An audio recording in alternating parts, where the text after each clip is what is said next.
না, আজকে আর গুড়িয়াকে নিয়ে বেরোবো না। যা ঠান্ডা পড়েছে একেবারে জমে যাবার মতো। আমরা আজকে বেরিয়েছিলাম অনেকগুলো কাজ নিয়ে, তার মধ্যে একটা কাজ এখানে কমপ্লিট করে একটা কাজের জন্য রওনা দিয়েছিলাম।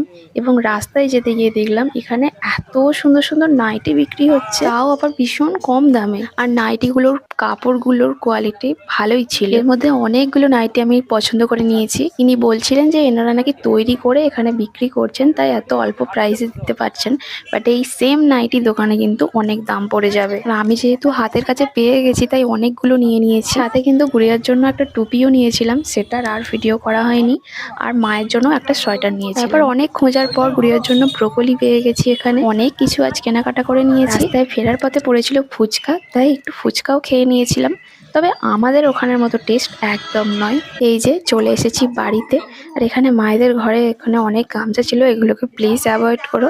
ওইটাকে ওইদিকে সরিয়ে দিলে তবু দেখতে পাওয়া যেত। এখন এডিট করতে বসে বুঝতে পারছি যে গামছাটা ওদিকে সরিয়ে দিলেই ভালো হতো, একদম দেখাই যাচ্ছে না। ওই যে আমার গুড়িয়ার হাতে টুপিটা তোমরা দেখতে পাচ্ছ কিনা জানি না, তো ওটাই নিয়ে এসেছি। তা এখন মাকে সব দেখাচ্ছি। এখন আবার একটু পরে আমাকে রুটি করতেও যেতে হবে, অনেকটা রাত হয়ে গেছে। তারপর আবার গুড়িয়াকে ডিনারও করাতে হবে।